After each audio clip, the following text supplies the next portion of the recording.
Hey y'all, welcome back to my channel. Today we're going to work on a taco pie recipe.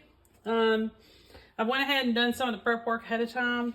You're going to need 1 can of crescent rolls, the 8-ounce size. Went ahead and rolled it out in a sprayed 9x13 pan and put it in the oven for about 350 degrees for just a few minutes until it got done. So it needs to be cooked according to the directions, the package directions. Shouldn't take more than 10 minutes in a preheated oven. I've already got my taco meat ready, pound of ground beef, a packet of taco seasoning, just like you typically cook taco meat, and then drain it. Okay. So, I'm going to put my sour cream on the bottom. And this is going to act like a glue for the cheese and the meat. So it's best that you kind of put this on the bottom. The recipe is going to state differently. But I always put mine on top of the crust. Okay. Doesn't have to be perfect or anything like that. Okay. And sprinkle the meat.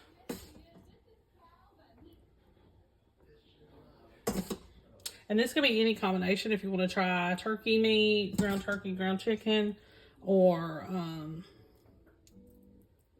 even pork sausage. You could probably do that too. Okay.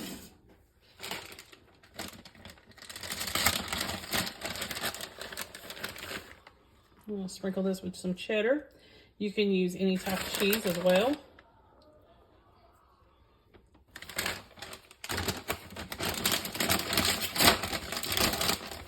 And sprinkle some crushed tortilla chips on top. You could do a whole bag if you prefer, but I'm not going to do that many. I'm just going to do a little bit. Now, after you put this, you're going to put this back in the oven just to melt the cheese. When you take it out, you can put any kind of toppings on, black beans, refried beans, lettuce, tomato, black olives, anything like that. Taco sauce. So I'll probably show you a little bit of what I do. Typically for my family when we have this. So let me get this put back in the oven and melt the cheese real quick, and then I'll show you. Okay, y'all, this is a finished product. It's really quick, easy, simple. I just garnished it with some lettuce, tomato, and a little bit more shredded cheese. And you have your tortilla chips that are crushed underneath. So this is a little bit different than our normal taco pizza. This is it's very similar. It's called a taco pie, but it's basically the same.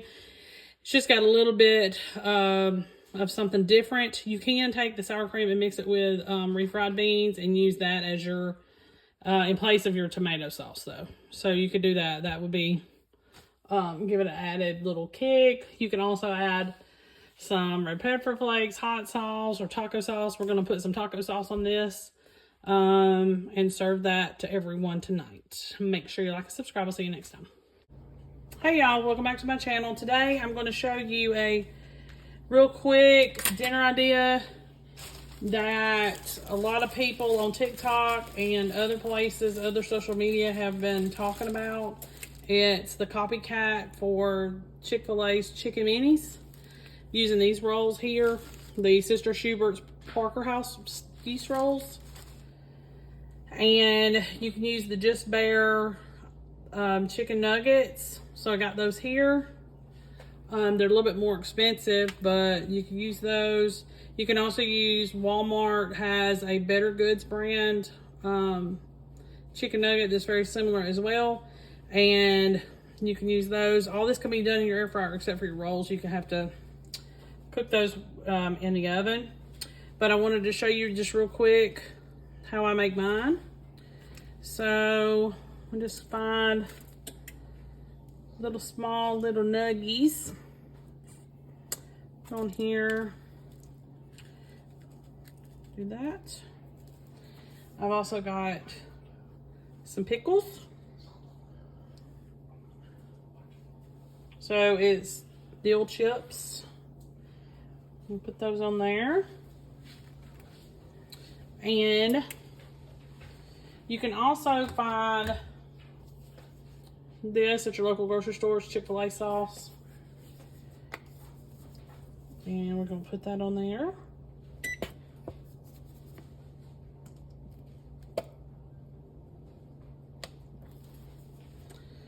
Now you can also buy either honey butter or make your own. It's real simple. I would use unsalted butter and kind of melt it. And then just stir in some warmed up honey and drizzle it over the top. When these come out of the oven, I rubbed them down with a little bit of butter, stuck them back in there just for a few minutes to kind of toast the top. But that's how they're made. And we're going to serve these with some potato wedges. So real easy dinner. And you can actually do this little copycat and your kids may actually like that. So it's really great for picky eaters. And the potato wedges I got at Walmart, we eat those a lot. They're one of my favorites. And that's it. Pretty easy, pretty simple, and doesn't cost a lot to make. So hopefully that'll help you out with a new dinner idea. Make sure you like and subscribe. We'll see you next time. Hey y'all, welcome back to my channel. Today we're going to do a pork tenderloin in the air fryer. It will require just a teeny bit of prep. You were going to have to marinate this. I actually marinated it for several hours instead of just 20 minutes like the recipe states. So hopefully I didn't overdo. You're going to need two 1.5 pound pork tenderloins. So you can get them in the little twin pack.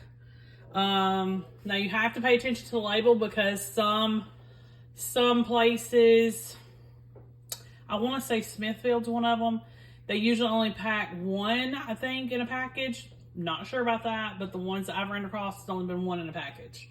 So if you need two for this. Tyson packs 2, and it's got to total up to about 3 pounds, give or take. All right, so you need that. You need 1/3 cup of Dale's steak seasoning or Moore's marinade. They're both Moore's marinade.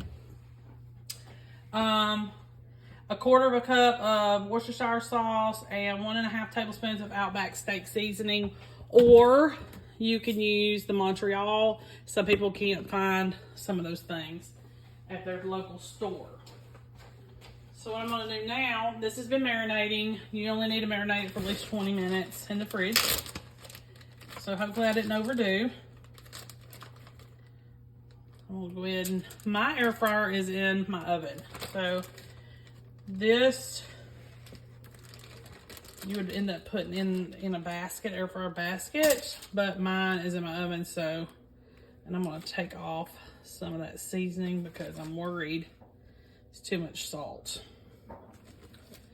All right, whatever's done is done now. So here we go, we're committed. So I'm going to leave it like this because if we put it in the air fryer, it would be this way, open like this and uncovered. I've got my air fry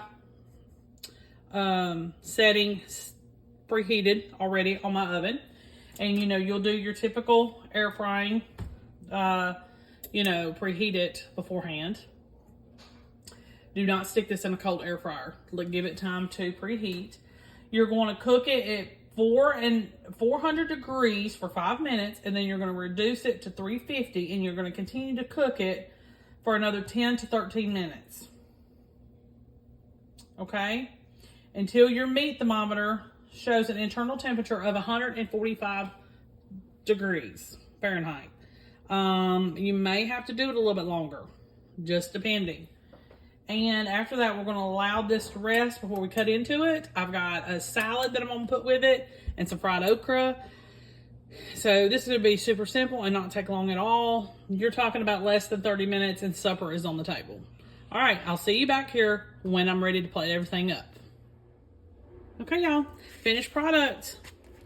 It did perfect in the air fryer. It's moist, it's not dried out.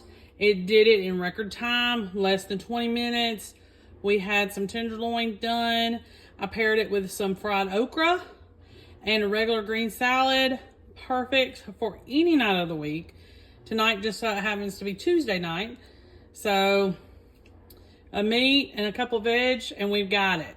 Okay? Make sure you like and subscribe. I'll see you next time.